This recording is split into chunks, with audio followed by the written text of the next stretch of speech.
welcome back to the Friends of Zeus podcast. This Jesus. is episode 172. Tonight, Jason is actually going to take the reins for a little bit of it and talk about our excursion into DC last night, where we got to see the one and only Jordan Peterson. And they said that it was going to be about God, and it was biblical to a degree, but it was more about like the leadership, and he used Moses, right, Yep. Jason, as the vehicle to talk about it. But anyway, Jason, what were your impressions? It was significantly better than I had expected. Do any of you actually um, pay much attention to what Jordan Peterson's saying fairly regularly? No. Yeah, I think so. Yeah, Okay. not Um, not every day or anything, but once a Right, week or so. are right. you I know familiar I with any of his more recent um, debates or discussions in the with theology and various theologians and apologists? Okay. no, I I don't know. even know who Jordan Peterson is. Whoa, Let's start there. sinner.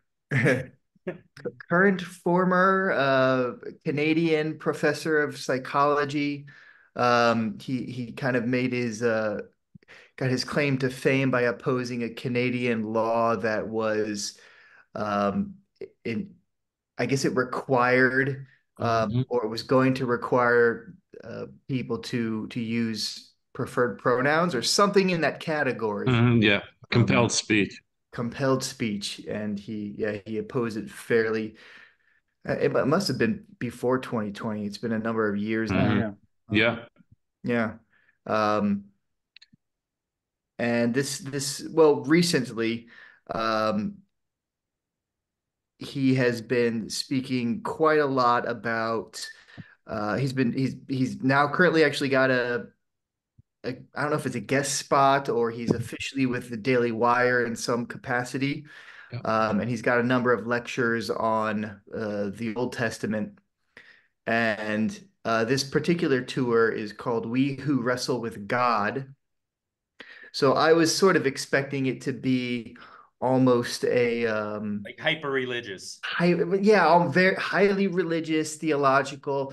He's kind of been sort of annoying uh, people on both sides of the sort of theist and atheist spectrum, because he's always, and even last night he said it explicitly, he's always very careful with his words, and he wants to be very precise with words and encourages people to be precise with words.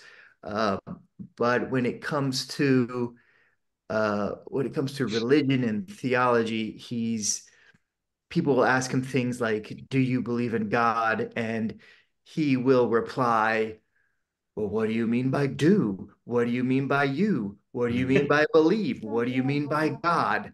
Uh, so he's very evasive uh, in answering questions, and for a lot of good reasons. Um, that he will explain or attempt to explain at length. But this wasn't that. So it was very nice to see him tie a lot of the threads. He's always a social commentator. He's mired in sort of the culture war and makes comments on politics. But this was as you said, uh, uh, it was more of an analysis with his background in psychology, and he always emphasizes um, Jungian archetypes Yeah. um, and literary analysis. So he Mhm. was using that training he has to look at Exodus, the book of Exodus, and he basically walked through the whole story and the character of Moses and how that relates to the themes that he usually espouses of responsibility and growing up and growth.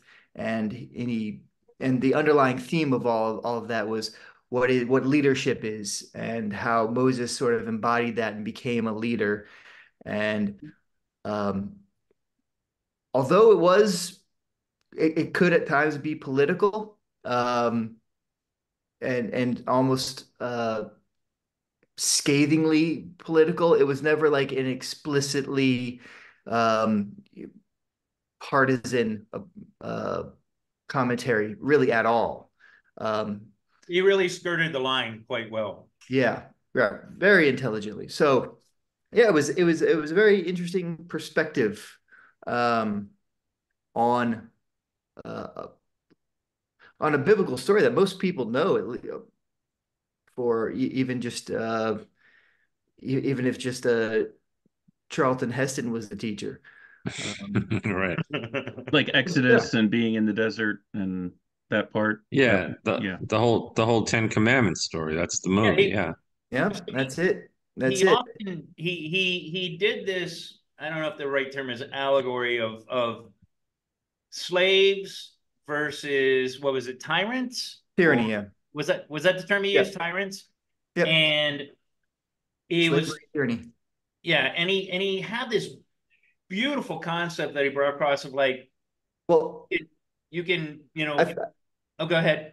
I think, if are you talking about the Like the leaning desert towards portion? one or the other, but instead Wait, going. wait. Hang on. That's kind of sort of like the crux of the argument. That's sort of like I would call that's more almost like the highlight of it. So it'd probably be better to sort of maybe not start with that. Work to it. But starting with, yeah, the more political theme in leadership was absolutely the pathway of I mean, he starts with childhood, childhood through self-discovery and an identity, and into adulthood and responsibility. And absolutely, there was always the character of the slave and the tyrant. And probably the not just there were parallels to our current society as well. But he also emphasized that it occurs at all levels. Every individual is a tyrant or a slave in some context, and we all have our own hero's journey in order to, I don't know, liberate ourselves, um, or to become the leader, or to improve the world. I found a lot of commonalities between what he was saying and what Joseph Campbell talks about. I got a lot of those vibes, like how he started out meek and became strong. He fought his temptations, became better. It was, yeah, it was a really, really great lecture. The thing about going to a lecture tour like this is that you can't absorb everything. You'd almost have to like go 2 or 3 times to really grasp it all.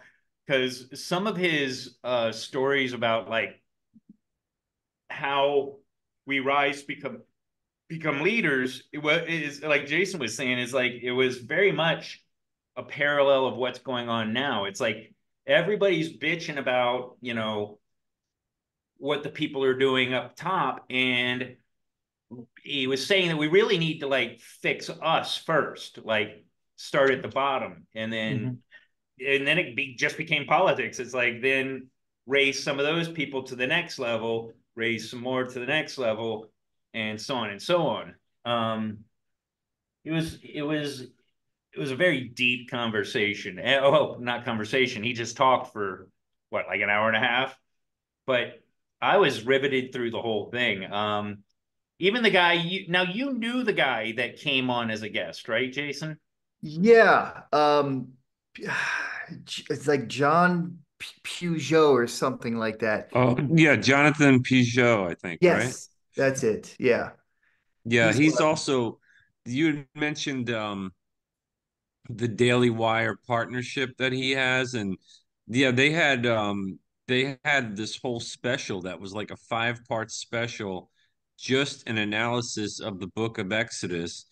And instead of it just being Jordan Peterson, it was him, it was Jonathan Peugeot, it was Ben Shapiro, who's got, obviously, he's the head of Daily Wire. Oh, I didn't know that. It had Dennis Prager, who's also got his own sort of version of a conservative political commentary website, or I think it's called Prager University. Like, they have lessons. And so it's really, if you're interested in the subject and if you have Daily Wire, the Exodus thing is really interesting. But also back to Jordan Peterson and like this thing that he does where it's very, Campbell, it's very Jungian, like you said, where he seems to say that there's like this collective unconsciousness in these stories that we tell and that we hold on to, like the Bible stories. And like he always, I know his early lectures, like his first book that broke was called Maps of Meaning. And it was all about that, like how we can find our true meaning or purpose in the literature that dates as far back as the Bible. And like you said, Jason, he'll go to bat against an atheist like Sam Harris in a debate, and he'll argue for faith. But at the same time, is he just fascinated with the stories and with the idea of responsibility and enlightenment through that? Or does he actually come out and say, I believe in a one true God? Like he is sort of he seems to be more fascinated with what we can draw to become more responsible as people and find meaning in that. And that's what's in these great stories. Like he'll actually reference Pinocchio, the story of Pinocchio, as much as he'll reference the book of Exodus in his old lectures. Like, it's pretty fascinating. That's a very astute observation, because like I said, I didn't really get that he was like God, God, God. He was more talking about how you can learn from these stories than anything. He didn't, and he is very good at evading a hard line on anything. Wouldn't you agree, Jason? Yeah. I mean, last night he mentioned how many references did he make? He I think he mentioned Superman at one point. Maybe he saw our episode. Maybe. Hashtag Jordan He Peterson. may have even mentioned Pinocchio. Did he mention Pinocchio last night? I don't think so. Yeah, but there were a few references. It was specifically to highlight how often Harry Potter, how often is a narrative starts with a protagonist who is a baby or a youth and whose life is threatened. Whose life is what? Threatened. Okay. Yeah, it basically was alluding to that. Of course, children are threatened. All children are threatened from go. That's why we're here to protect them. Kind of odd. Well, yeah. I just know, as far as like the religion and versus atheism and what is he, it seems like not as much is he like put off or standoffish to the idea of atheism, but it's really the idea of nihilism that he seems to combat. Like, he seems to argue that there is true meaning in picking yourself up, being a leader, being responsible, taking care of your family, finding meaning in hard work, like the stuff about making your bed to control your environment and improve your environment and start there, and then let that spread out to the rest of your life and like try to do like sort of baby steps. I mean, like that's commanding order. Right.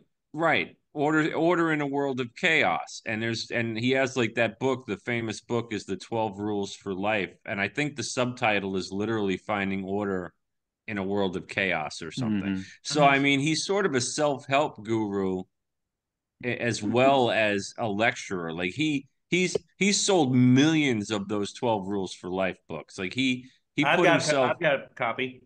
Yeah, but what I credit him for, though, like, I mean, if you look on YouTube, before he started making appearances on like Bill Maher or Fox News and he really built this name up.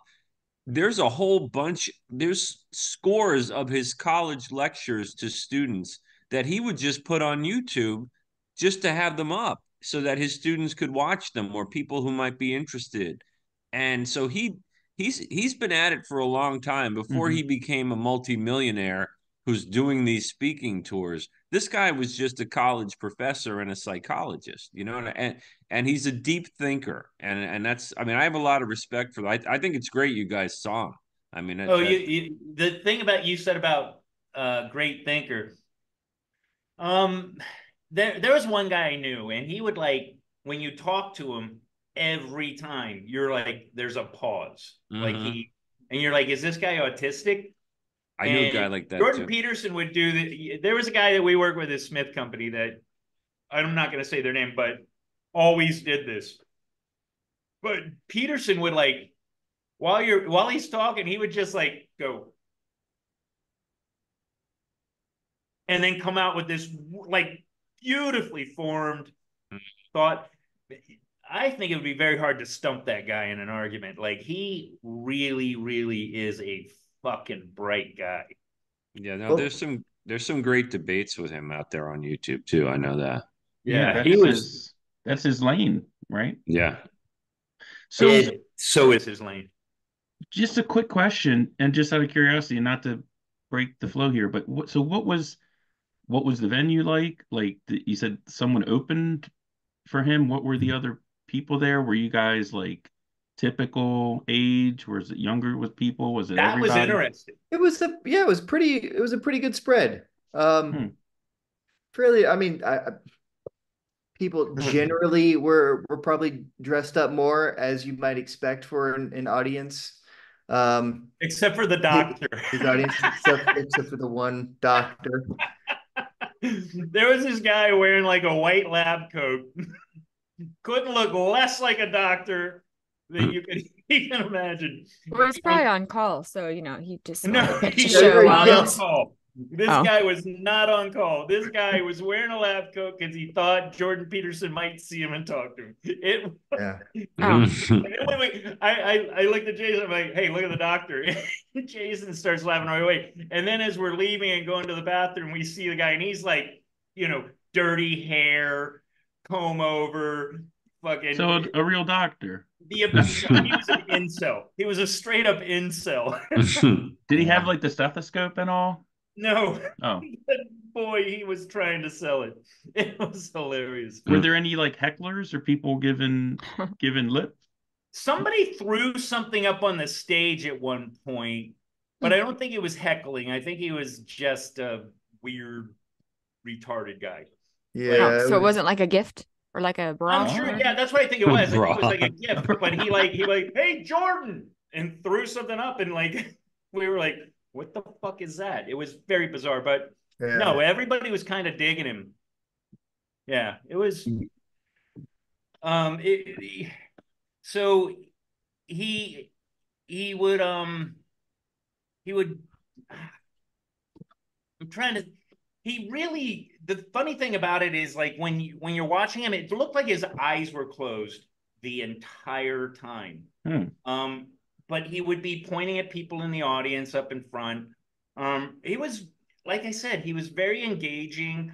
I'd go see him again. I can definitely tell you that. Like you feel like you learned something when you walk away from one of his lectures. But Jason, you're running short on time. Did you kind of want to talk about, like, the journey that he went through, like the political, narrowly political statements that he made? Well, I think maybe just cutting to the chase would get. Yeah, the overall point, I think, was the Moses getting or finding a way to lead his people out of Egypt symbolically, since there's no archaeological evidence that actually happened. But the problem was, or the difficulty was, you never go from slavery into the promised land. That's never what it is. It's always you escape into the desert. And so when people are living as slaves, even ourselves individually, that's always the problem is like, well, what is it better to be, is it better to stay and be comfortable Mhm. without our rights with but it's expected, it's the devil we know, because when you go out into the desert you don't know what's waiting for you out there except for suffering, Mm. And um snakes. and And snakes, um they're out and there. perhaps aimless wandering for 40 years, um and then And if it's you really get to the hot. promised land there's still issues. So that was probably the biggest metaphor, politically, well, individually and even politically for us, for the world today, is and leadership in general. Jason, did you find any similarities in his stories with people's lives that you may know? Oh Be God, do I careful know with anybody? how you respond to this. I think the gang will get it.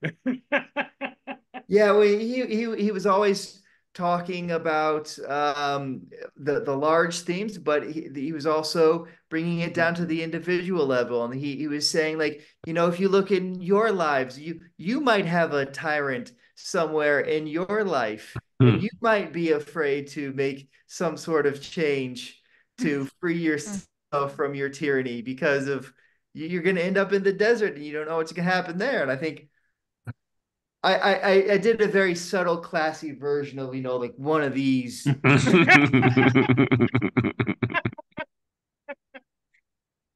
So Nice. That's funny. As he was saying it, it was like, oh shit, I'm gonna be hearing Mhm. about this the rest of the night. He was like, Zeus, you got to go into the desert, man. You got to go Yeah, you got to go into the desert, man. yeah, it was. I really appreciated that. There was, although it was poignant, and it had these large scale implications, these that go back for thousands of years, and they're ingrained in us. There at least the first, I don't know, 20-30 minutes, or maybe not the first, but a large section of it felt like, okay, this is directly analogous to Zeus's life. It was very entertaining.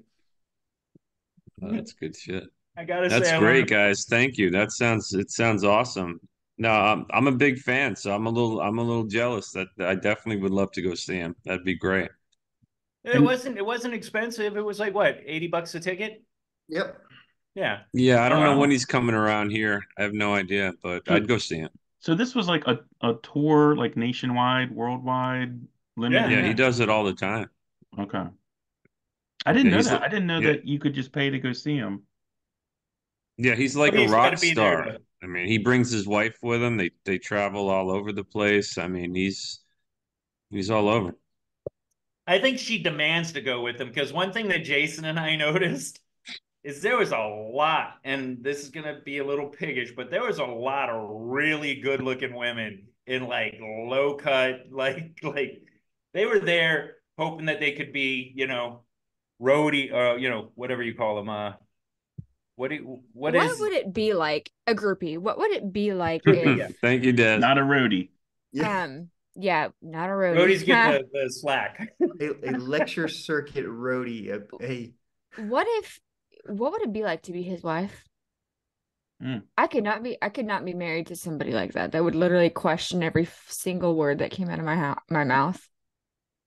Well, Well, that's maybe funny. Was It's funny you mentioned that, Des, because on the Daily Wire, he also did a special three-parter on marriage where he actually does it with his wife, and they both sort of give lessons on how to have a happy marriage. So that's No, just if I'm for mad and I'm like, we need hurry the fuck up. We are late. We need to get out this door. And he's like, what is late? I mean, This what shit is a means that store? it's past the time you're supposed to be there. Yeet. Like that would not be a fun situation. again, maybe he turns it She seemed off. like a lovely woman. Maybe she's like that too. I don't know. she's quiet. Didn't say a lot. The one criticism that tracks. the one criticism that I'll have of the entire thing was, so at the end, towards the end, they're like doing these questions that they got from from people on a website. And the first two, man, I wish I could remember what they were, but like he handled them brilliant. He did his whole, hold on, let me think about how I'm going to answer kind of thing. And one of them at least was like mind blowing. But the third question they ask is like, so tell us about the new university that you're going to start. And it was all canned answers after that. It was totally like a Tony Robbins advertisement for his university. It does sound interesting. Yeah, so there was a little bit of marketing involved in it, but mostly it was very good. But Jason and I were just like, okay, now we can leave. So was there like a panel? Like who was on stage with him? Just him? His wife and that Piaget or whatever his name. Peugeot. Pinocchio. Yeah. But, Geppetto. No, it was great. I'll go see him again. It's not like Pearl Jam. I'll go see him again, but Right. Well, I do have to ring off. All right, Jason. Thank you. Thanks for the report, buddy, man. Thanks for coming on, and thanks for taking me to the show, man. It was good to get to go out and hang out with you. Yeah, absolutely. Take Bye, care, Daddy. Peace, Jason. So yeah, it was a pretty neat show. You said it was like an hour and a half ish. What? You said it was like an hour and a half. It sounds something about around that. There was like a guy that came and played guitar, and he was amazing.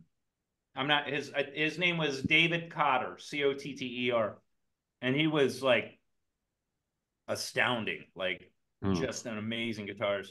Then his wife came on. She appears to be a little meek, but very intelligent. Like, again, kind of his thing where she stops and really thinks about what she's going to say. And then you get this little piece of brilliance. But yeah, it was a good time. So I guess, Desiree, you were going to enlighten us into Gemini as kind of the second part of the show. I mean, I don't have any enlightening to do, but I know nothing about it, except for the Hitler pictures. I just really wanted to talk about the Hitler pictures. All right, let's roll. Okay, so Google Gemini was like Google's response to ChatGPT, which I guess is now owned by Microsoft. Okay. It did the things you could. It was like it could do. It's more than just like ChatGPT, where you just type something in and it gives you an answer, or gives you the text form of whatever the thing is. This thing could do like Google or image generation. It could do like text to code, text to speech, had a lot of different things it could do. So I guess in a sense it was like a level up from ChatGPT. Mm-hmm. But what was happening was these people were quickly finding out that maybe Google Gemini is a little bit woke. Because it was like you would type in like generate an image of the founding fathers, and it would generate an image that are black or not white, basically Hispanic. George Washington. Black George Washington. #Black George Washington. Or like you would type in generate an image of a 1943 Nazi Germany soldier, black guy. But basically it would not give you any type of anything that was like a white person. Like at all. At all. Like at all. And then so there was that controversy. But then like even littler things like generate a picture of a ginger person. Okay. This is not to be racist or any type of thing, but a ginger person is a white person with red hair and freckles. That's what you are. Oh, I was thinking like gingerbread man. I don't know why. No, and I'm totally on board with that, Desiree. I'm a ginger. I'm not a ginger. My husband's a ginger. it's like a slippery slope to even go down that, but it's like I'm not mad that they made like black Nazis or I'm mad whatever. that they made black. It doesn't. It's not. I'm mad that they're forcing inaccuracy and Yes. expecting people to just roll over and take this for we see it, so it must be true kind of thing, which the level of disrespect for American society or even the world society is like it's ridiculous. Like, no, that's inaccurate. I have no problem with you doing this. I have a problem with the inaccuracy of it. Well, yeah, it's not Yeah. about it's not about truth at all. Right. And that's also Google and has been Google for as long as there's been Google. I mean, try searching anything negative about the left or anything positive about the right, and you've got to scroll down like 20 pages before you get to, and it could be like a known popular source. It doesn't make a difference. They bury it. Mm-hmm. That's what they do. And I love the black Nazis. And I'll tell you why. The fact that you're going to bend over so backwards, you're going to Saying bend that over might so backwards to not be racist that That you become racist the ultimate way. Now Nazis were black. yeah. Okay, if you say so, Google, And I now guess slaves that's were the way white. it is. It's ridiculous. It's a joke. It's so absurd. It's Is a joke. and also speaking of that thing, I saw on X today, somebody posted it. They asked this AI, it said, can you tell me some things that white people could do to improve themselves? And it listed like enumerated like a list of it was either 5 to 10 things. And it was all about recognize your privilege, embrace diversity, equity, inclusion, fight for social justice, be part of the cause, all this stuff. And then it said, tell me like what things could black Americans do to improve themselves? And it basically said I'm not even going there because that would be unfair and that would create prejudice and they asked it for Asians and Hispanics and it did the same thing. Mm. So there's nothing that black Americans could do to improve their lot according to Google, but white people could do all these things. I mean it's unbelievable to me. It's And, offensive. and the fact, yeah, it's not just so much that it comes out with that. I mean, again, it's like everyone, we have the First Amendment and a First Amendment. It's just that Google and these companies like OpenAI are pitching this as though it is some higher kind of objective intelligence, almost like a like it's smarter than resource, us. a Right. Like resource, Wikipedia. Like like Wikipedia. which isn't, yeah, exactly. Yeah. And so it's the same thing with like journalism where people are like, I'm a journalist and I'm going to shoot straight, and then they don't, and you catch them on it, and they keep doing it. It's the Mhm. same. It's the same thing. I mean, again, people can't just relinquish their Here's the brains to here's the corporations interesting like thing this. about all this It's also is like that go ahead, Zeus. this Gemini must have been so god awful, so inarguably wrong in how it was presenting these images that were wrong. I mean, for it to get to us, it had to be batshit crazy bad. Because otherwise they just let it slip under under the carpet and nobody would Well, it hear was released. It made international news like within an hour. I mean, people were, right. yeah. But I just think, wow, that's frightening because that's you got Rogan's talking about President AI and all Well, that. I'm like, I also sure as fuck hope not. the other thing with Gemini, this wasn't some like, hey man, here's this cool thing we came up with. Google had been talking about Gemini as being like the uh feature that is taking them into the future. It's going to be driving Cell phones and everything. smart devices in your fucking thermostat in your house. And Yeah, this wasn't some sort of like knockoff, like, hey, this is cool. You're talking about a main focused redirection for one of the largest companies, communication, internet companies, tech companies in the world, and it just crashed and burned like right out of right out of the gate. Yeah. No, and it crashed and burned because it exposed the man behind the curtain. Yeah. That's what it did. It was like told the world, "Hey, we are Google, and this is how we really feel, and what we really think, and what we're going to present to you as truth." Propel forward, You yeah. know, it's incredible. Yeah, and there were some hilarious images. There were. I saw some of them when this broke, and this was a while ago, I guess. This And was a while ago. yeah, it was a little while ago, and I mean there were some like historic images that just didn't make any sense, like the I want to say signing there of was one about Lincoln. I yeah could be there. wrong, but Well, I know there was one about the signing of the Declaration of Independence, I think, and there was like, there's like four black guys in there too. Like, it didn't make any sense. Like it's historically inaccurate. But and then somebody said, I think it was like they said, show me pictures of like, I don't know if it was Genghis Khan or samurai or something, and they were all like they weren't even like Chinese or Japanese. They were black American. Like it didn't make any sense.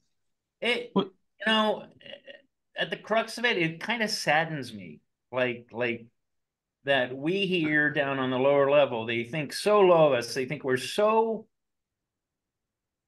Dumb. stupid Yeah. that we will accept things that are not facts. I mean, sure, if they presented it as, wouldn't this be fun? Wouldn't this be funny? Then yeah, that's hilarious. But they were actually trying well, to they have been, and it has been working, Right. man. I mean, look at society right now. Of course it's working. I mean, it's not like we get a stream of facts. You have to like search for them like Mhm. like a mushrooms, like a pig yeah, you Yeah. looks either have to for be very truffles. specific or travel down 20 pages to Well, find and also the fact checkers. who They are Which is they? pull just g- they're either completely wrong or they pull gotchas. Like you'll say something and they'll find a little part of your sentence and they'll say, actually, this sentence is not true because da da da da da, and they'll change it. They'll couch it so that your point that you were trying to make is basically, they obliterate it. They say it's not true because of some little thing that's slightly inaccurate. They'll say the whole thing isn't true. yeah. In fact, I think I posted like a meme, a quote with an Einstein quote that attributed the quote to 1949. And our friend Nick, who likes to jump on Facebook and sort of troll us every time we post anything, he says actually he posted a link to something and he said actually he said that in 1939, and I had said 1949. Yeah, like it completely changes the whole Yeah. like Oh, you're right. He didn't say it. yeah. Okay. You're told. Thanks for fact checking me. There's this old meme. I mean, I'm talking like 20 years old or whatever, like back when the internet was cool. And I think we've used it on this show before, but it's like a picture of Abraham Lincoln and it's like a quote and it says like, don't Jim trust, Morrison, yeah. don't trust everything you read on the internet, Abraham Lincoln. Like, like Right. he actually said that Right. It's or hilarious. whatever, but it's a similar idea. Yeah. I mean, who's that guy? He's a real far leftist, Packman, something like that. He does a lot of videos and he does that, Jack. He'll his debate with people is almost never on substance. It's Mm. always like, you said it was Wednesday, it was actually Tuesday. What else are you lying about? You know what I mean? It's like Right. always like that kind of stuff. Yeah. And I'm just like, God, this is so Well, tiring. there is something to be said. Like, I do go down the rabbit hole of AI. We're already in the matrix. Like, I go down it. Obviously, I don't believe it, but AI's got a long way to go before it's anything that I think is threatening to us outside of societal influence.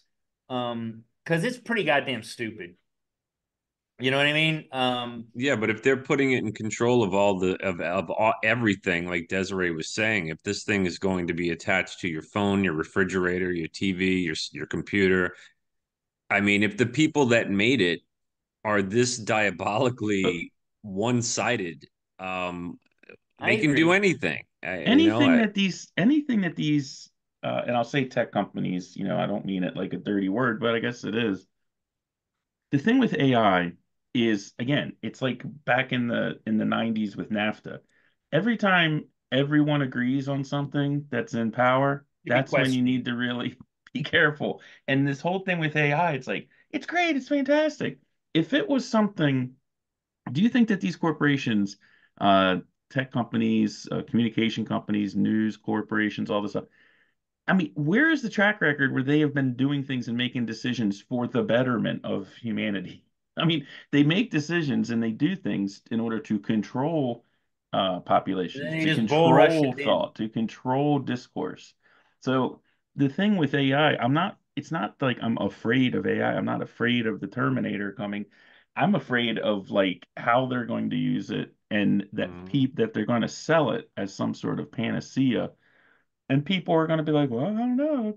I mean, people are already like, Well, I mean, they look Well, on if their you, phone for yeah, reality. Like, well, I don't know. I mean, I think it's going to be like, I'm looking at the sky. There's clouds. It's raining, but my phone said it wasn't going to rain today. Like, I've had yeah. people say this sort of stuff. Yeah, no, and the thing is, like what was the line? I guess I think it was Goebbels said, if you tell the lie enough times, it becomes the truth, or Yeah, something like that. the big Or lie. you tell a big lie enough times, it becomes the truth. And the problem is, if Google, et al., if they control what's presented as truth, it becomes the truth. Like, how many times does somebody say, "Oh, let me Google it"? And I've gotten in Yeah, that's like a discussions. that's I like a verb. Yeah, I yeah, know, but it's like back when no, we used to I've say, gotten I'm gonna TiVo it. It's become a cult I've gotten in person. discussions with people about, which becomes like a point of contention. There's a disagreement, and they'll grab their phone and pull up Wikipedia and say, no, no, no, see, they are a far right organization.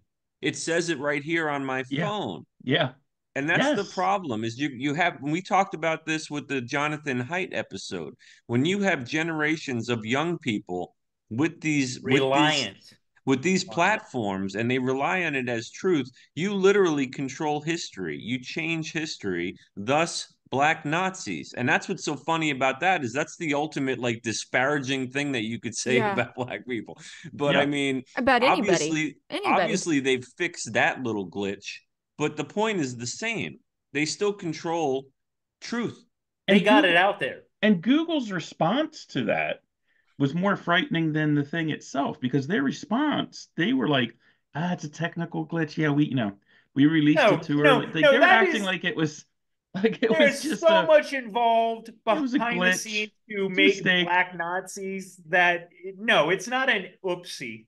It's the end result of what you put into it. It's Right. a The mirror white people. that's reflecting your worldview on Exactly. steroids. So if the let me kind of speak to that a little bit. So there was a on the Daily Wire, so take this with however you want.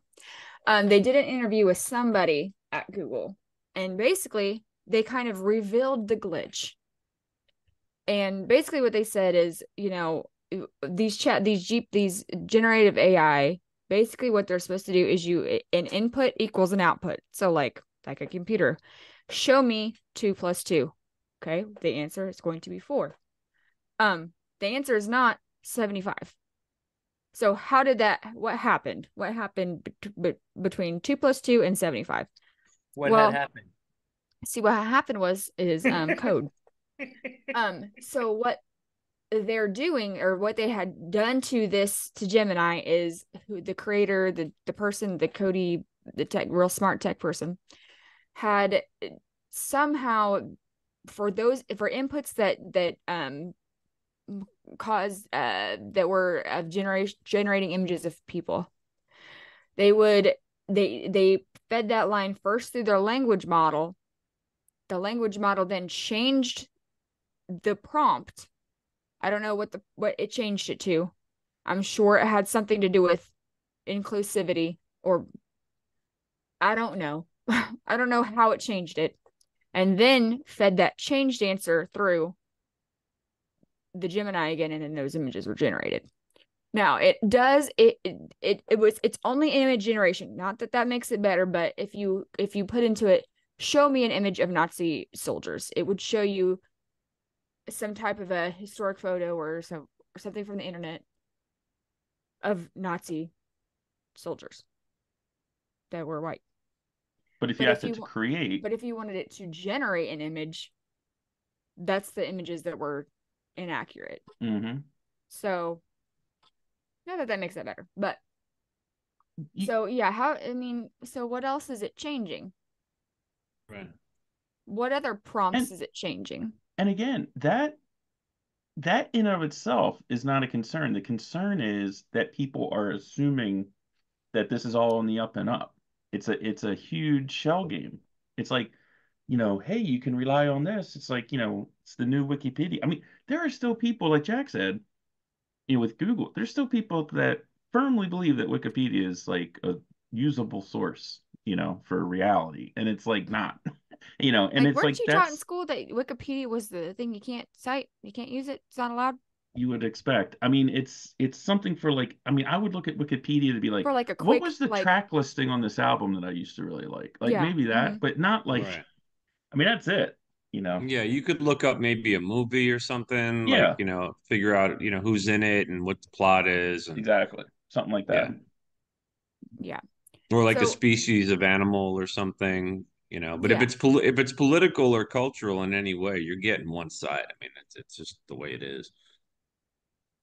Um, Man. and I didn't play around with Gemini back when it was released in December or January or something like that. But because I honestly I didn't even I just heard about these like inaccurate pictures or photo generations like maybe a month ago. I didn't even know this shit was happening. Yeah. Oh Or where's man. I don't know. But now, so they're gonna fix the glitch, right? So now any type of image generation of people, that feature is not work doesn't work. Like Really? they just stopped doing it. Like they're just not doing it. So like what it says is we are working to improve Gemini's ability to generate images of people. We expect this feature to return soon and will notify you and release updates when it does. Okay. I But thought maybe they stopped it because I know that there was something going on where people were generating provocative images of like celebrities, and those were Yeah, floating around like on Facebook even, like, oh, here's Scarlett Johansson in like lingerie. And if you really looked at it, you could tell it wasn't her. Like yeah. something, it was a little too perfect, cartoony body on her, Mm-hmm. and I know there was one floating around, and it was AOC, and who's the Republican Congresswoman, oh, um the one who got groped in the theater, and there was a camera, there was a Bartle, Bubble, Babble, something Babel? like that, right? no, I can't think of her name. I can't think of her name. She But walked anyway, it out of the was place and she was like, "You do you know who I am?" no, she was the one. They were seeing a play, and she was on a date, and they were like groping the hell out of each other in this public, place, and they basically vilified her for it because she comes across as, she's a conservative and she's judgmental, and so now here she is doing this in public. Anyway, it was a picture of her and AOC like together in like a bra and panties or something, and Oh that was jeez. that was flying around the internet.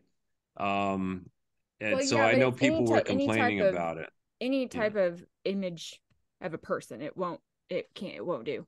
Well, I think maybe that was like a lot of people were crying out about it. I know that they were.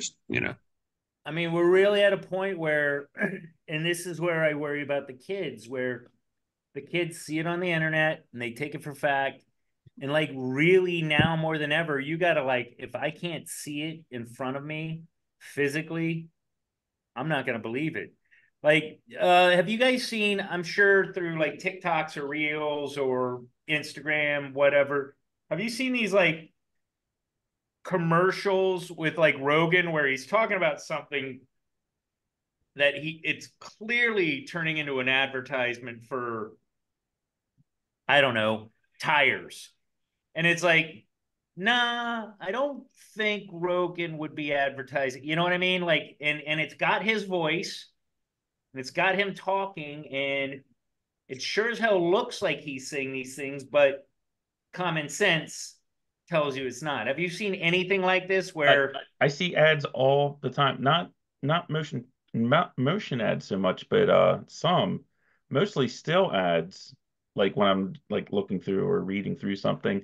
And again, it's someone like there was one with like Jason Momoa, but it wasn't him. Like they just changed it slightly. And you can kind of tell these AI generated images. They Mhm. Yeah, kind but of it's good. hyper real cartoony looking, Right, whatever. right. It's not good enough, but you can see the potential there.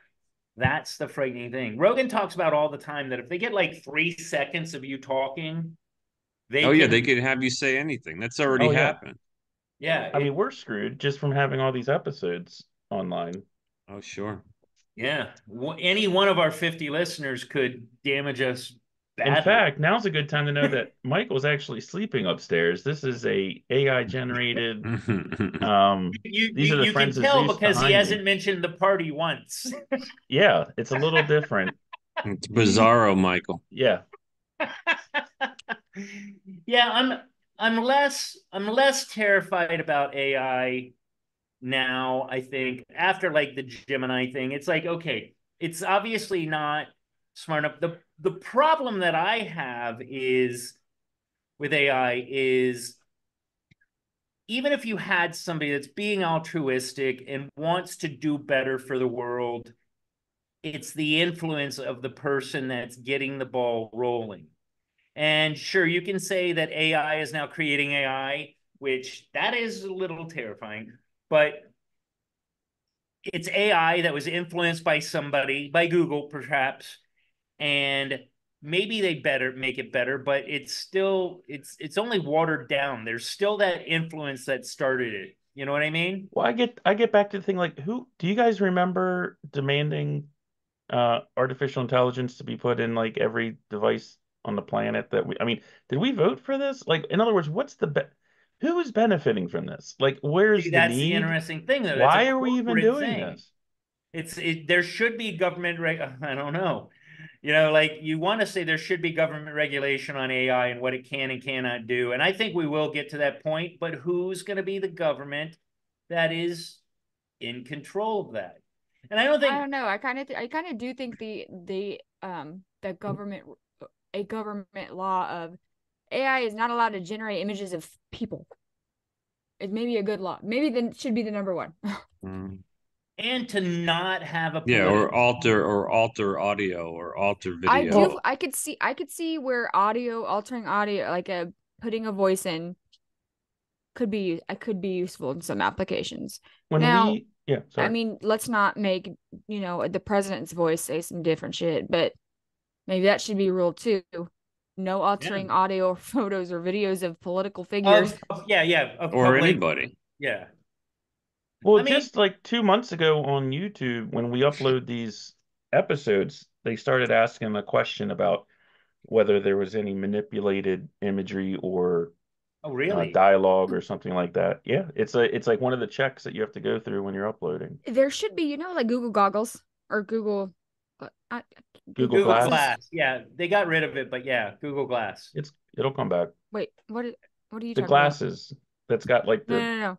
internet link. Google goggles. So like well, I know what you're talking about. I've Mhm. actually seen a pair of Google goggles. And it's really cool.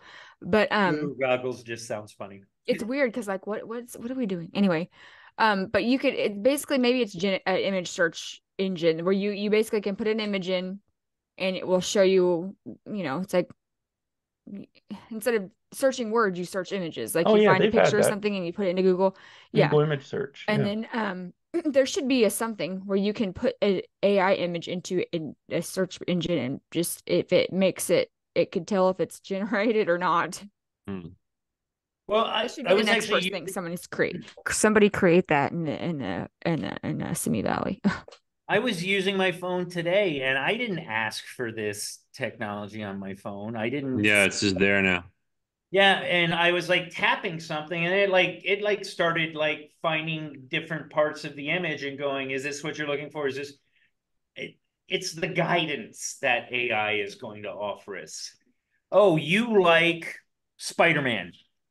So, you have a picture and somebody in the background of a scene that you may be looking at has a Spider-Man shirt, and then it's taking it out. It's leading us down rabbit holes. It's leading us in this way.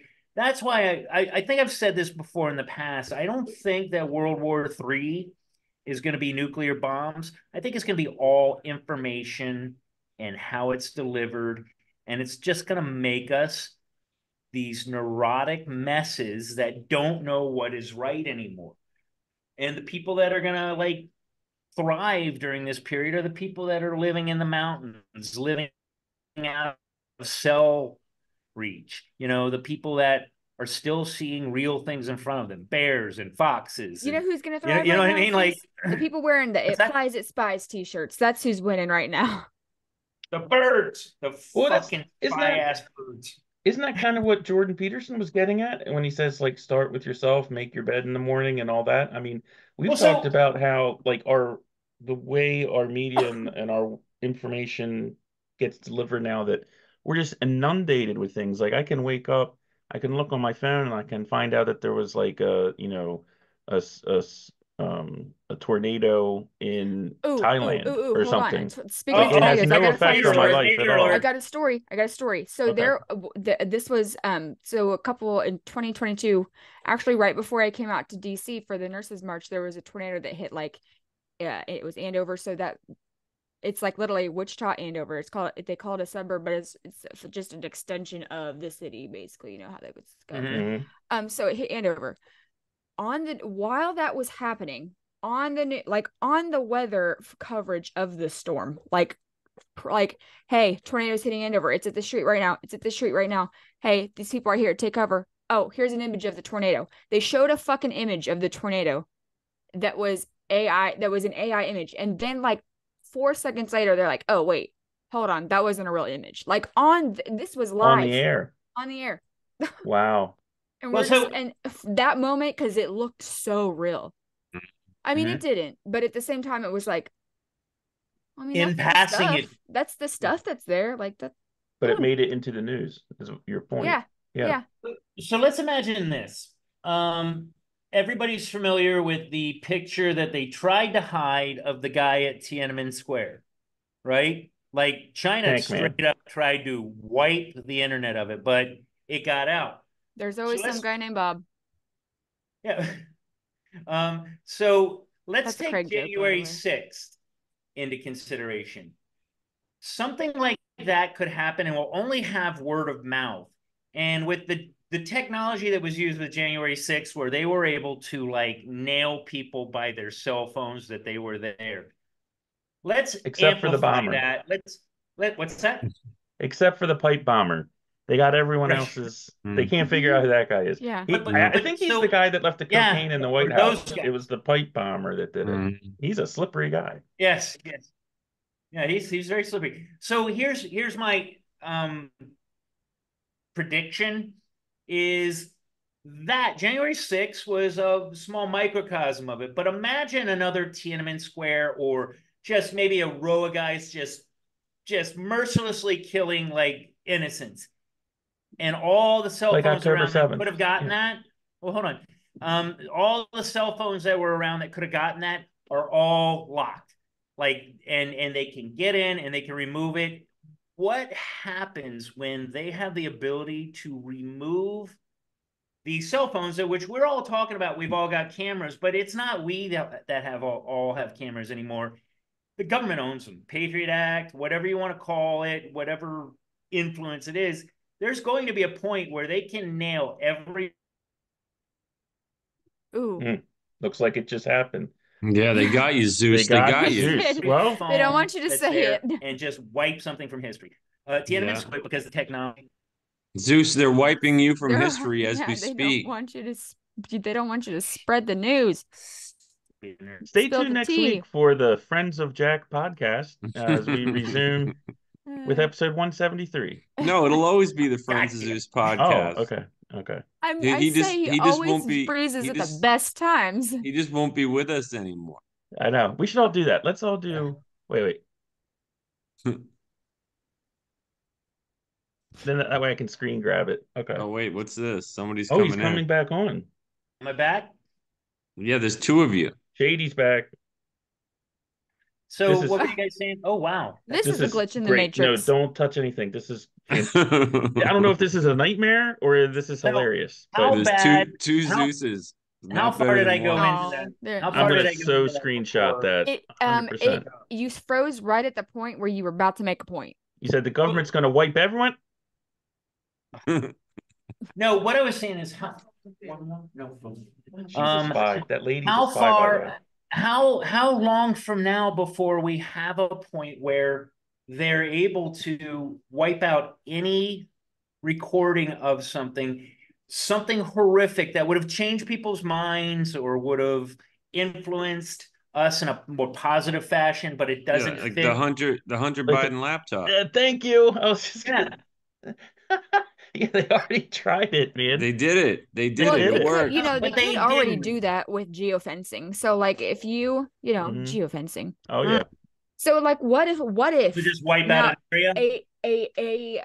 let's say whoever does this creates a perimeter around the White House plus 3 blocks. I don't know. And in that perimeter of that geofence, the ability for your cell phone's camera to work does not work. Like, Yeah. sorry, you can't use this feature in this area.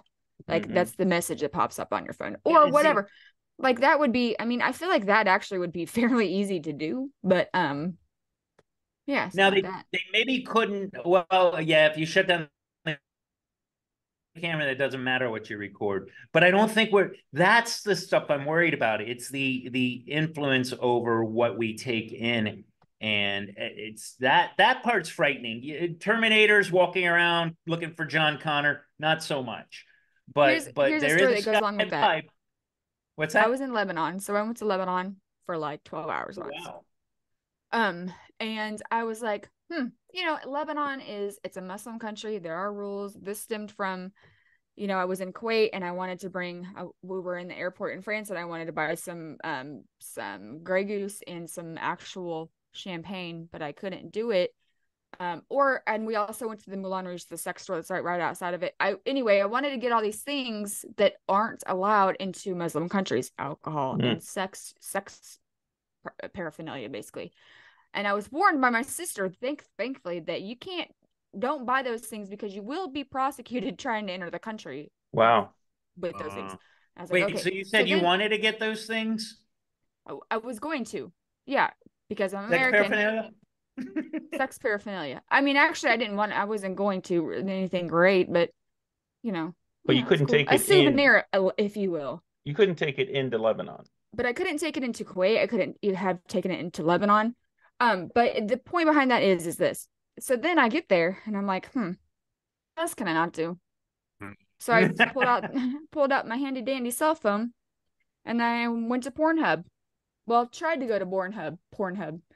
You cannot access any pornographic websites within a Muslim country. So they're like able you can't to do it. Yeah, and China at least not by normal means. Yeah, a And lot with of the countries. VPN, nothing. Yeah.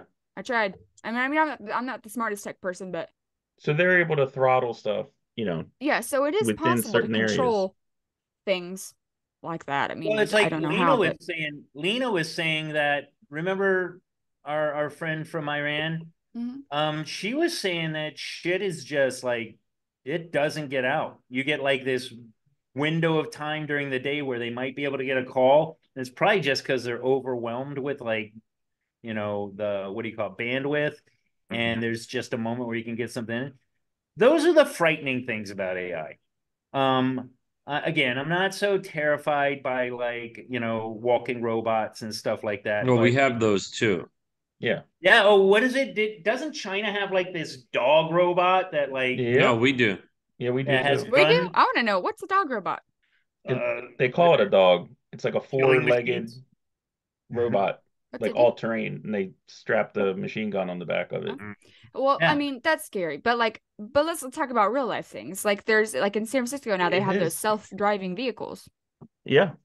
Like there's literally not a driver. Or even more interesting, and this does go back to the whole "they're going to destroy us" thing. Is there's been a lot of reports lately that they've got an AI like F-16 that it is completely AI and it will take out a seasoned they like 100 out of 100. It'll Pilots. straight up take out 100 seasoned pilots, like veterans. And one of the easy arguments for this is AI doesn't have to worry about G-force.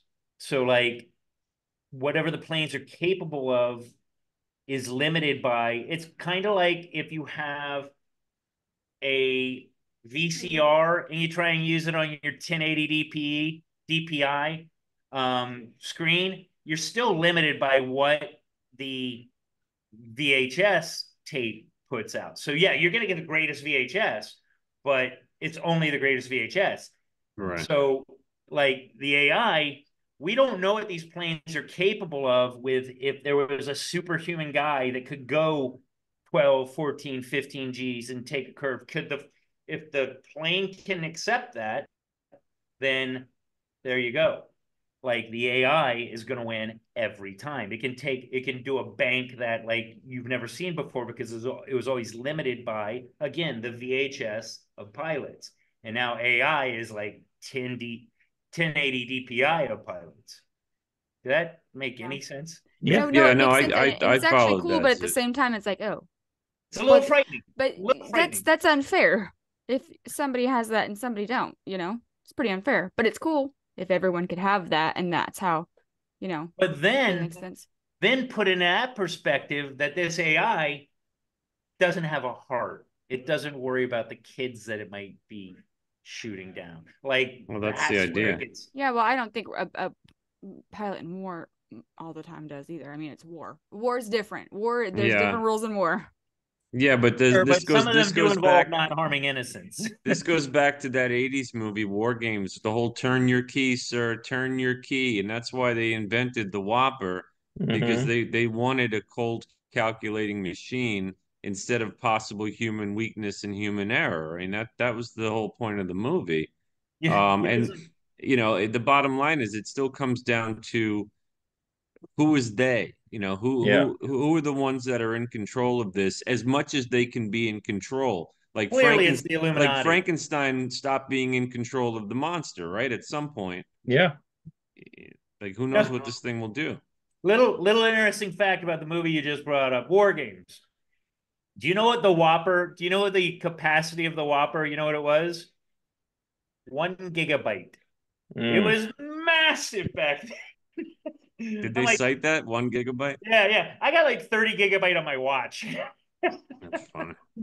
Yeah, man, it's a brave new world. Well, I don't know. There's got to be something that some type of governance body, like AI governance, not AI. I don't trust being the governance, but a governance over AI. I don't know. See, I haven't used it. If I use any of it, I'll probably use. If I ever sign up for it, I would maybe trust Musk's. Musk is going to have one through X, I think, called Grok. I don't know if it's out yet.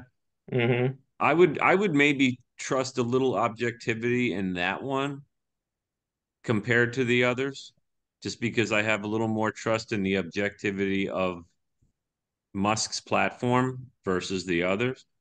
But I still don't really. I haven't messed with AI yet at all, other than the time we did an episode on it way back when. Yeah, and we were asking it questions. That shit's in a lot of stuff. Wait, are we getting another Zeus? Yeah. But here's the thing. Hold on. What I was saying is there's got to be some type of like AI governance, but not AI being the governance. Like, no, I got you. People, because maybe that's the only way that somebody's going to be able to be like, okay, that's fine. It might lose some jobs, but overall that's fine. Or, okay, that could have some terrible implications. That's not okay. Yeah, but that still boils down to who is they, like who gets to control it. Remember, we almost had a disinformation board in this country at one point to control misinformation. Yeah. I mean, the thing with AI though, Jack, is all four of us and everyone watching this has already interacted with it. I mean, pretty much any company phone tree that you deal with now, it's all AI. Oh, it's on there now, right? Yeah, it's all on there. You're seeing it in advertisements, you're seeing it in still photography, you're seeing it. It's already out there. Like you're already bumping up against it. You just don't know. It's funny you mention that because Mike sent us this great. I've been doing this for years now. Mike sent us this. Craig does that shit all the time too. You got the text and it's like, hey, do you want to invest in whatever? And Mike, I loved your like, and this is I going saw on. It was so funny, That was but great, Mike. yeah, it was hilarious. It's just for my own self-entertainment. I just figured I'd share it. I Craig do the does it same all the thing. time. He answers unknown numbers. Yeah. He's like, ha, and he'll I- just go into it. Like he'll make it seem like it's legit, like Yeah. the conversation, and then he goes just off the wall. Or he'll be talking to an Indian person, and he'll be like, okay, so talking about like computer coding, and then he'll like totally fucking spank them. But it's funny. It's pretty funny. I don't want to. I go a different route. I will go for days with them. Oh, really? So you like me? Yeah, that's great. You know, when can we? Yeah, and always at the end, I'm like, so how about I see them titties? And then it cuts off. No more response. Like, I don't know if that is the code for this guy's bought in, but man, it's getting insidious. Like, that's the Yeah, I thing. just ignore that. It's all these little tiny things that are breaking down our defenses. Because, yeah, sure, I know that it's bullshit almost immediately. But what about this? My neighbor Jack, who I'm like taking care of, he's like 93, and I got him a cell phone, and now what if he gets that and it's like NRA needs you to do this or that, and he just sends him like $5,000? People already do That's that. the scary thing. Yeah. Did you not hear about? Have you guys heard any further into the Ashley Madison scandal? Mm-mm. No. Oh, okay, so tell. basically, Ashley Madison. You guys know what Ashley Madison is. Mhm. Okay, Yeah. so basically throughout the whole thing, so like they got hacked and then there was informations put out or whatever. Then it came out, well, I don't know how far it came out, obviously, because not a lot of people know about it, but like 80, like they would always say like there's all these women on the site, but it came out that like 80% of the women on the site were actually chatbots. Oh my God. Yeah, I don't doubt it. I've heard tell that Yeah. It must have been Tinder is good because like they that. got hella money from people. Marriages were ended over chatbots. It's crazy. Wow. Yeah, and that's not even where it could be. Because if they were really smart, they'd have a stock, like, just a ton of pictures that if some creep like me saying those goofy things, but not nearly as capable as I am to detect bullshit. But say there is somebody that is, a nerd living in his basement playing video games and eating his parents' food. And he says, well, can I see what you look like naked? And then they're like, sure, let me send you this. And then they buy in because they're mouth breathers. Yeah. But, I mean, yeah, maybe that's what they were doing. deserve it a little, but That's what maybe not. That's what Ashley Madison had done for a That's select number of these profiles. but I mean, for years, ever since, for what, 30 years, they've had people that, call to try to target senior citizens about like, oh, you need to take out this insurance policy, or, Or, yeah, your air the conditioner IRS needs to needs get you. fixed. We got a notice from your air conditioner. You need to send us money so we can schedule a guy to come out. So it's been happening. What the technology does is just make it easier instead of having to have an actual like phone center and hire people Make your phone to call. steal money from old people. You can just be like a 15-year-old kid in your basement, Yep. typing it up. Generating voices. And Yeah. the thing is, we've got generation of kids that are just coming online and starting to use this technology, and they have no idea what the context of any of this is. And the thing is, well, like we said, just one thing that we said in a previous episode, I mean, except for Desiree, but if you're over 50, they don't give a shit about you anymore. Like we can have all the opinions we want. They don't care. Like, because we're gonna die. They're looking at the fresh meat. They're looking at the teenagers now and getting them into the indoctrination. And I was telling Mike about something that happened recently. These kids, they're looking for these easy wins. How much money can I make? And I was telling Mike about this experience I had at the park with my little guy. That kids are willing to sacrifice like integrity and all these other things to make that quick buck, to get popular. But now popular isn't how you're looked at by your peers that you see every day. It's by how many likes Clicks. Right. And so I was at the park with my little guy, and you guys know me, I'm kind of a barrel through it if there's a problem kind of guy. And so I was telling Mike, I went to the park with the little one, and there's these like, I'm not saying that it's because these person fit these characteristics, but there was like 6 black guys and a Mexican guy. And 2 of these guys are fucking pounding the shit out of each other.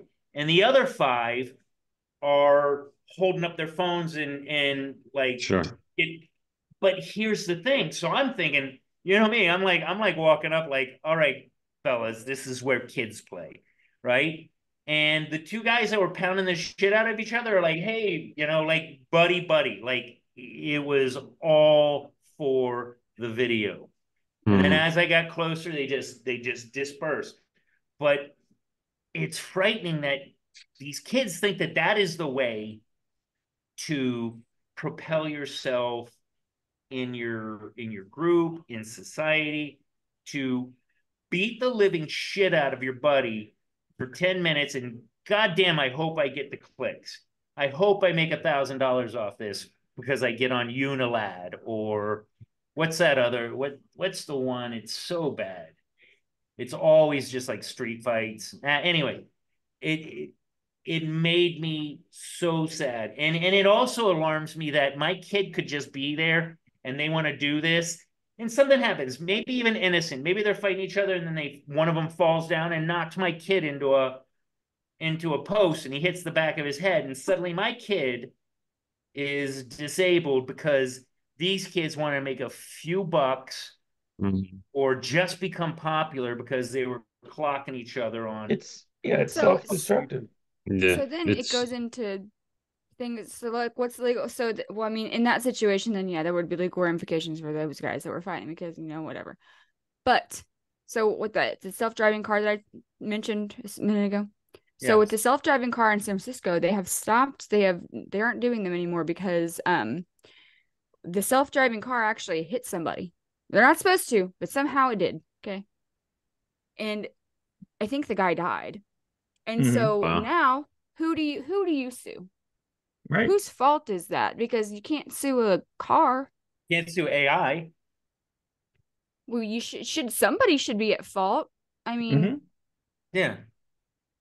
No, but these are all important questions. But it's a maze to get through to who you litigiously attack.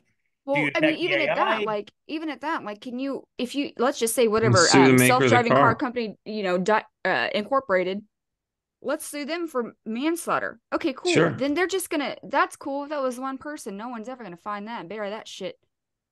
We have no idea what we're doing. I mean, with technology, we are like, it's like being at a bar and the bartender just keeps serving you drinks and you have no idea what's in them, and some are like pure grain and you're just like, okay, man, whatever. And then you're like getting in a train and flying at a cliff. I mean, we're doing stuff we have no clue what the implications are. Jack mentioned it earlier, and the interesting thing is that Frankenstein was the bad guy. The monster was legitimately, he was an innocent that was just doing what he did. What he was programmed to do. Yeah. Yeah, it's Prometheus. Is it Prometheus Unleashed? Is that the actual Unbound? The actual title of Frankenstein isn't just Frankenstein's monster. It's Prometheus Unbound. Yeah, and it's all about how you create a monster and then it loses control. So again, is the internet the bad thing, or are we Frankenstein's monster and we've created this bad thing and we don't have any control over it anymore? Well, I mean, the thing is, like, he created it, and it obviously got unleashed. And if you guys remember, when we did our prediction year in review episode back at the turn of the year, we always do that, like, what happened in 2023 that surprised us, or what happened that we knew was going to happen. And one of the things I said that surprised me was the release of AI to the general public. Like, I really didn't think that they would just throw it to the wolves like that as soon as it was, Like I thought it would be used maybe by the military, by the government, maybe on utility, like electricity and things of that nature. I didn't think we would all just suddenly have it in our phone to fuck around with. Like, so now it's just out there exponentially growing. And that's the interesting thing. I got GPT on my phone, and I'm getting ready to get rid of it because I was like, what if me playing with it gives it more information? Like it Of may be course, man. innocuous. Yeah, Yeah, absolutely. but you don't think about it when you're thinking about fucking with it. But then I think one of the first things I asked, I tried to send it to you guys didn't get it. It was interesting because I said, who do you think is going to win the 2024 election? And it actually said Trump has the lead. So maybe something's been fixed, but maybe that's just keeping us pacified. Who knows? No, it looks at the poll results. It just it puts all the numbers together. Yeah, but remember back when Tom did it before, if you said tell us a joke about Trump, it was like, No. Trump's an orange guy, blah blah blah. Oh, and right. Tell us a joke about Biden. It was like, we don't get into politics. Right, I remember, yeah. So maybe it's changed, but maybe it's just pacifying. You got to think that psychologists are involved in all this stuff and just the brightest minds, and that would be something I would do. Let's pacify them. Let's give them what they want to hear, and then when we got to lay the hammer down, we lay the hammer down. Well, the whole thing is to pacify us. We've talked about that endlessly.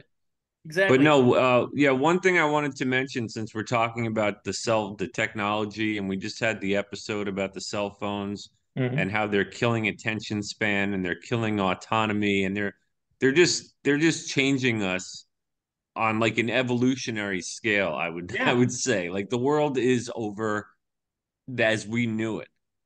I just saw this thing. He's a Daily Wire guy. We've talked about him, Matt Walsh. He's got a podcast. And he had this segment on, there was this tribe in like the heart of the jungles of the Amazon. I heard about this. Yeah. And these people were like the most primitive tribe left on the planet. And because of Starlink, some idiot decided, wouldn't it be funny if we gave them cell phones and we stuck around for a while and we filmed what happened, like as a sociological experiment. This is so dark. Oh, and what happened was they stopped doing everything that they need to do to survive as a village, and they all got hooked on social media and specifically porn. Yes. They destroyed the village, Mike. That is, I mean, like, of course. Like, right? Literally, from what I understand, they were like holding phones and like jerking off. Like it was about as bad as you can expect. It was like giving your 6-year-old the car and going, go ahead, do what you like. Drive, crash into shit, whatever. Oh, wait, because they didn't understand the social construct of don't masturbate in public? I guess, yeah. All I know is but they didn't have stopped anything they could look for. No, but they stopped interacting socially. They stopped hunting. They stopped gathering. They weren't doing the farm work that they were just all became slack asses. Is this for real? Yes, dude. It's very real. Mike, I'm gonna see if they did like a segment. Sometimes YouTube will break up an episode into parts. You guys know that. So here's the harm in that. You know how I think I know the harm in it. Well, no. What's that thing where like when you use human subjects as experiments and unethical? It's not ethical because what do you do now? You can't take. Can you take the cell phones away and then just go back to? Fear you. Oh, jeez. Yeah. So then how do you teach this? So somebody's got to go in there and teach them how to be a society that's functional with cell phones. And someone needs to trust that. Or you got to rip off the Band-Aid and hope that they go back to where they were, which I don't think that once again once been unleashed. Once the box is open. Yeah. Can't put it back in. This has been a very interesting episode on AI. Have you noticed, like, as this show is going on, we've had like our COVID period, and then we went into our Trump Biden like devastating period, and we've been doing a lot more AI and are we part of the Matrix stuff. I'm interested to see where we're going next. You know what I used AI for the other day? to write my fucking performance review for work. Oh, there you go. It's a good use of it. Well, because if I was going to write it, I'd just say I'm perfect. I don't need to change anything. Yeah, but they Everyone write loves I'm me. perfect, but they throw in a bunch of grammatic errors like that. That's the other thing that makes me feel safe with AI is it still hasn't quite grasped how people talk. I think it's trying to manipulate how we talk, and maybe we're going to start say, "Oh, I don't duck and care," you know. You know what I Not the mean? duck. But for right now, it's still kind of stupid on some things, which allows us to at least identify it. You know what I mean? For now, I don't think we're very far. Like everybody's got Grammarly on their computer, I don't. right? No? I don't. Well, No. fuck you. Fuck you. No. I have and I Yeah, use Mike, it. they have that Matt Walsh thing about the tribe. It is a segment. If you go to his videos page, Yeah, I'm gonna check it out. yeah, it's called "The Internet Destroyed This Tribe's Way of Life." Here's why. Very clear and succinct what they're trying to put out It's there. only like 5 days old, so it's I'll a check. recent. That's awesome. It's pretty hilarious, dude. Yeah. And sad. Yeah, and sad. That's pretty sad. Yes. I think there's one other group of people that's out there like that nobody's ever been able to get up to see. I want to say it's like, Papua New Guinea or like, some island off there where anytime anybody comes up, they start hurling spears at them. But I don't think we got a lot of like pure, for lack of a better term, I guess you would call them Aboriginal tribes No, out there. those are from No? Australia. That's a specific No, people. Aboriginal is not from Australia. Bushmen of the Kiwahara are considered Aboriginal. So I think Ab meaning like what's Super abnormal original. original. Yeah, The new abnormal. originals. Yeah, because there's Aboriginals in San Blas, and so I think it's a group of people that's not quite caught up. Oh, okay. Yeah. All Or right, cool. ahead. So- Yeah, it depends how you So look at there's it. this one Aboriginal tribe. Again, I know where you're coming from, and I always thought that until I was Yeah, I thought it was Me Australia. too. yeah, but I think Aboriginal again means abnormal original people. Okay. But so there's this one tribe and they like as soon as anybody even comes up, it's like there's like 39 people there, right? Like in this whole tribe, which means you've also got to be thinking they're probably a little inbred. Yeah. But anytime anybody comes up to this island, they start throwing spears, and then I'm sure governments get involved. And they're like, leave them alone because they have autonomy, and we can't affect their. But that'll only last so long. Well, I guess they didn't have that. They didn't get the memo when they visited this one tribe, started handing out cell phones. So, they did not obey the prime directive from Star Trek. Exactly. It is so horrible. Star Trek was really pretty prophetic, weren't they? Yeah, the prime directive. That's a good Yeah. thing. Oh, but also speaking of which, there's an Eli Roth horror movie called Green Inferno. I don't know if any of you have seen that. I've not. No. That's where it's basically like a bunch of these Greenpeace like environmentalists or whatever. Nice. They go to try to help this very primitive tribe in the heart of a jungle somewhere, and then it turns out they're cannibals. Oh, nice. Oh yeah, it's pretty effed up. I like Eli Roth for that. We're talking about the bear from isn't that Eli Roth, the bear from Inglourious Bastards? Yeah, he's also a horror movie director and creator. Like I'm talking about the same guy, right? That's the same guy, yeah. Yeah, he's Eli great. Roth. No, he made Hostel. Hostel was his big horror movie. Oh, gotcha. And Cabin Fever. That was his first. Pretty damn good actor. Fuck that movie. Wow. He was also on Friends. I want to say he was on Friends. Yeah. He's been around. Well, let's do some Am I the Assholes? Okay. I don't know. We have a little time, maybe. Yeah, some shorties. Okay. This one. Am I the asshole for on my phone? Am I the asshole? Am I the asshole? No, Zeus is the asshole. Not shutting up. Right. Am I the asshole for refusing my wife's food gifts? Get ready for one of the mildest Am I the Assholes ever. No big drama here. My 35 male wife, 38 female, won't stop buying me food. Mostly it's snacks, chocolate, crisps, ice cream, but also microwave-ready meals, oven pizzas, etc.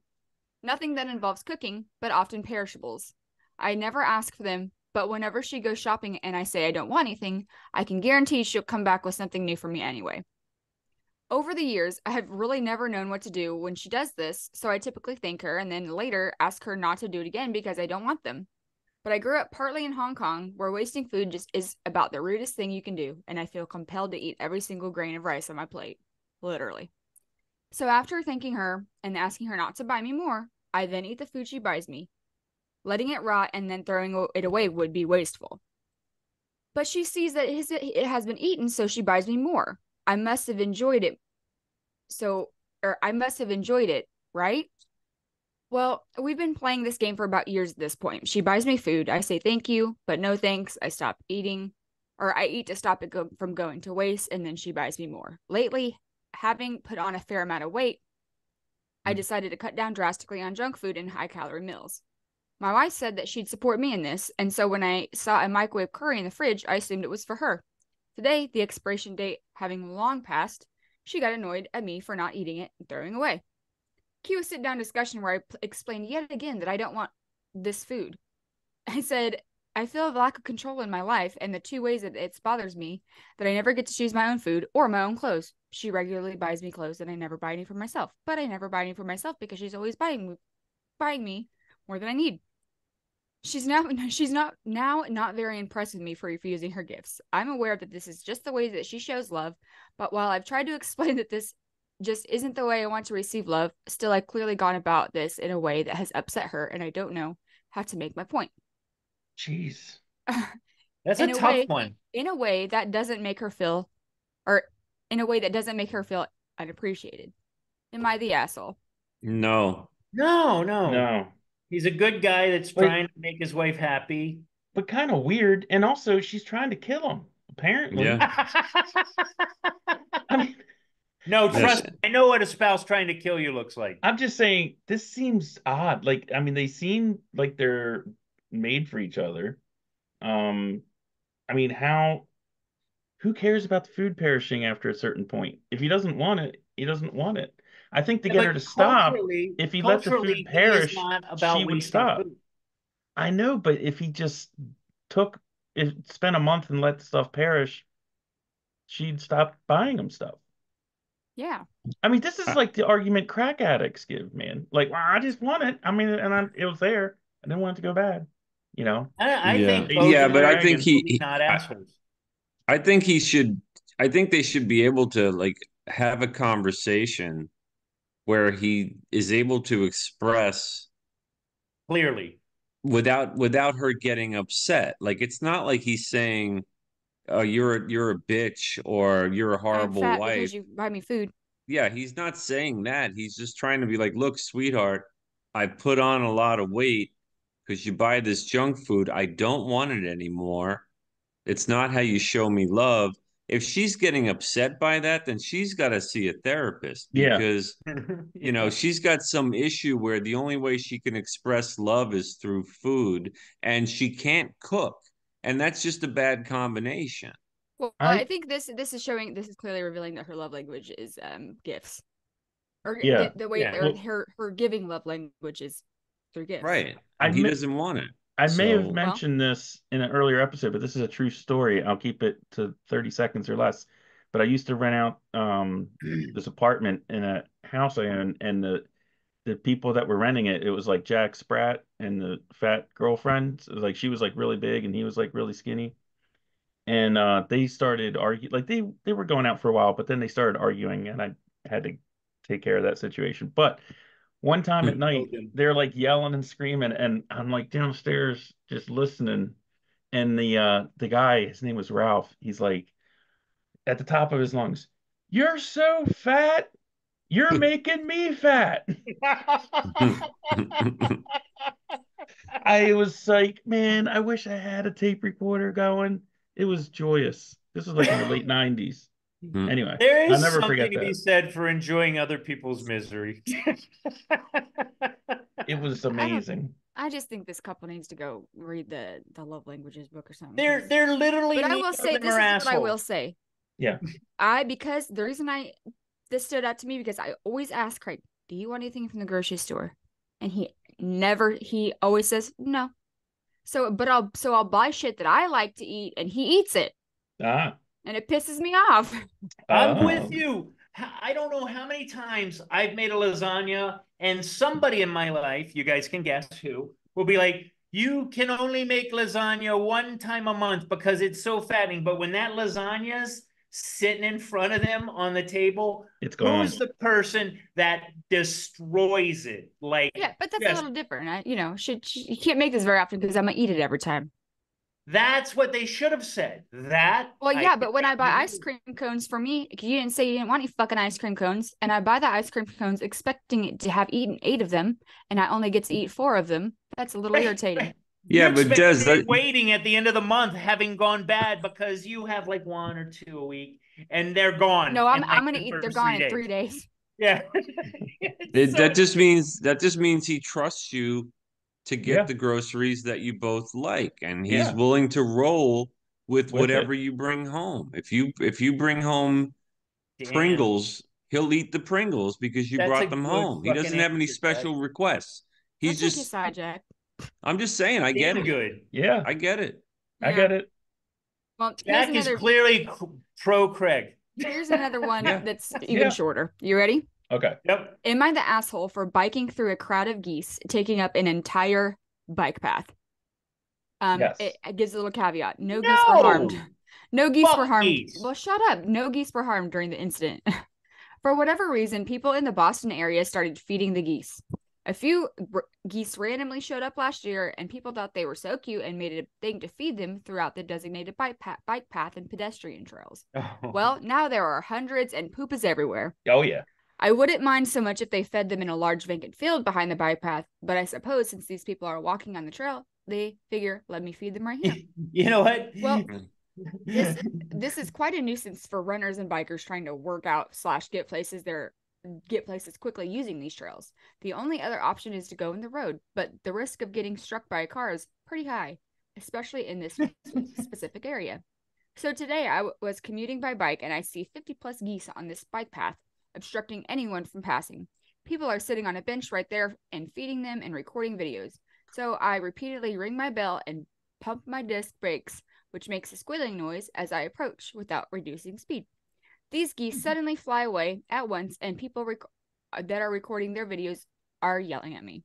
Am I the asshole? No. Yes. No. You know what? They are the asshole, because what they should do is put a broomstick on the handlebars and barrel through the people that are feeding the geese. I think all the people in the story are assholes, and the geese are exactly. I don't know, man. I mean, I'm naturally biased against bikers because in around where I live, you get all these dudes that they're all like geared up, like they're training for the Tour de France or something like that. Yeah, and they got like fucking Iron Man armor on. And it's like they pick rush hour. Off by many bikers, and I don't mean to. Not give them enough room. What's enough room? Fuck, I thought that was enough room. Well, plus stop flipping me off. We've got bike lanes everywhere, and they'll still ride in the road. They'll still ride in the road, and I'm just like, what? And they'll just, I do hate like, that. rush hour. They'll just be like, when I see one of those, I don't give them enough room. We need to go back to the good old days where everybody that was riding a bike was on the sidewalk. Yeah, man, that's where they belong. Survived. We made it through. See, yeah, no, I'm going to give this guy a little credit because the way he describes this bike path, if it's got park benches and it's got some kind of open field next to it, I'm imagining that it's along. Did you say it was in Boston? Yeah. So it might be like a path along the Charles that goes through the park that's specifically away from the road. Like if you're a bicyclist or a cyclist and you're on a bike path in like a park or something that's designated for you, I'm okay with you riding the bike through that. Like that's your right. I don't like the bike paths that they put on the streets, on the roads, because they don't use them, like you said, Mike, and they'll weave through cars and they're assholes. And now you have the motorized bikes. I know. That all the delivery guys use, like the Grubhubbers and the DoorDash guys, they're all zipping around on these motorbikes, No one's got a helmet on. No one's got a registration. No one's got insurance. They're all from another country, it seems like, at least They're around clipping your here. fucking mirrors. Yeah, I mean, so but if this guy was on a bike path in a park and people are feeding birds on it, I'm sorry, That you're but probably not supposed to feed anyway. not Yeah, not you're only not. that, Des, you say birds aren't real anyway, so fuck Yeah, them. yeah. These geese are probably just fucking government spy drones Right. spying on the people feeding Cameras. them. Dumbasses. So the caveat I have is when first presented, I thought the story was he's biking and there's just some geese doing goose stuff on the path. I didn't realize Just geesing around. if people are feeding them right there, that yeah, but people that feed birds like that, they drive me crazy anyway. They throw the bread up and then all the shower poop comes down. It's funny that the birds, everything's a bell curve, I believe, in life. At some point, these birds no longer give a fuck about that bike. Yeah. That they're willing Yeah. to risk the closeness of it before they start flying away. And Canada geese are big birds, man. Yeah, they are big birds, but I bet he wouldn't pull that shit with turkeys. No. They'll gobble your ass right off I don't the know trail. that geese Yeah. are the culprits here. They're just doing what geese do. But I don't remember. I can't tell you how many times I've used. Well, these people are just doing what people do, dumb shit, like feeding geese in a park. Yeah. Fair enough, but I think the geese slightly more innocent. Yeah, just to be clear, I don't think he's an asshole for riding through the geese. I just think he's an asshole for being a biker. Right. No, yeah, you made that clear, Mike. Yeah. But like, here's my thing. My thing is like, there's this building that I worked. It was on Seminary and 495, like well trafficked. But they had these geese. There's a pond next to the building, so naturally they, migrate to that pond. And they would walk across a crosswalk. So like, I got to get somewhere. And then there's these geese just walking across the crosswalk, and everybody's all lovey-dovey, geesey, all that, and letting them walk by. And there were so many times I just wanted to fucking barrel through them. Because also, where geese go, geese shit goes. Yeah, that's what he was saying. There's poop everywhere. Yeah. So they're an unfortunate casualty of assholes that feed geese. Those are the ones that really bother me. It's like, why are you feeding them next to a public thoroughfare? Clearly, this is where they're going to go. Word of the show, thoroughfare. Thoroughfare. I quit a job one time because of Canada geese poop. Did I ever tell you guys this? No, what? No, what? Oh, I mean, this is true story. True story. Were you a window cleaner? No. I worked. I might quit that job. I worked at a theme park. I was like 19. It was what theme park? Summer of 1990. Frontier Town, outside Ocean City, Maryland. Okay. It's still there, but they would do like reenactments, like to shoot out the OK Corral, and we would like dress up as cowboys. We had real guns that shot blanks, which is they'd never let you do that. I think I've told this story before. No. But they would like I was like Sam the Barber, and then I was like Doc Holliday, and like every few days they would change people around. And so I've been there like a month. One of the roles was they had the guy that robs the bank, of course, has a ginormous sombrero. I mean, again, they would never allow this today. Anyway, No, that's the Mexican bank when he gets caught and he's like sleeping outside the bank with this huge sombrero. But anyway, when he gets caught, he gets taken to the lake to get punished, and they have this big like pole with like a seat on the end, and they like a dunking pole, and that was like the punishment for the bank robber. Anyway, also on this lake was a pier, and it had paddle boats. And every morning, I was also one of the people that ran the paddle boats one time. And the morning chore was you had to take the push broom and push all the goose poop from the pier into the water. Now, this place had been there for decades, and it was like I looked on the thing, I came in, it's like I'm the Mexican, right? I'm like, no fucking way, I'm getting dunked in that shithole lake that has had goose poop pushed into it for 35 years every single morning. So I quit. I was like, I'm not doing it, man. I'm not going on goose poop duty. I don't want to get dunked in the shit lake. This is one last thing about Frontier Town, and they would never do this anymore. The Mexican guy steals the gold, and they have a little train, like one of those mini trains that go through the park, and it goes out into the woods and stuff like that. Anyway, he gets on the train, and he no, I'm sorry. The guy from the bank has the gold, and he gets on the train. He's like, listen, there's bandits out in the woods. we got to hide this gold under one of your guys' seats. And so he picks like a 5-year-old kid or something like that, because it's a kid's park. Yeah. And so they stick the gold chest under his thing. They go And out in then the the Mexican woods. robs the train. The Mexican robs the train. They're coming Yes. in with real guns, shooting blanks in front of the little children. Yeah. And like the little kids would be like, "Ah!" And then they'd steal the gold. And I mean, Yeah, it was they do that. bananas. Meanwhile, Mike's going like this. Arriba, arriba. Well, I They never did got. that I in was Silver Dollar City too, which I don't understand. How does that work? But yeah. There's no way they allowed now. Anyway, Well, I quit a job over goose poop. Mike or Jack, are you about to tell us what time it is? yeah, I Thank think you. I think that's a great. I mean, I almost feel like I wish we could spin off in another direction after that story, Mike. But I don't know. Warner Brothers cartoons. I think You we know should. what? I think we should quit while we're ahead. We should do horrible work stories. No, that's a great one. I got it. All right, What guys. I'd like to do is I'd like to have an episode that's a photo album of Mike's life. Yeah, we could Certainly definitely interesting. splice that together. All All right, right, we've been everybody. on for a while. It's time to wrap things up, folks. Everybody, thank you. We'll see you next week.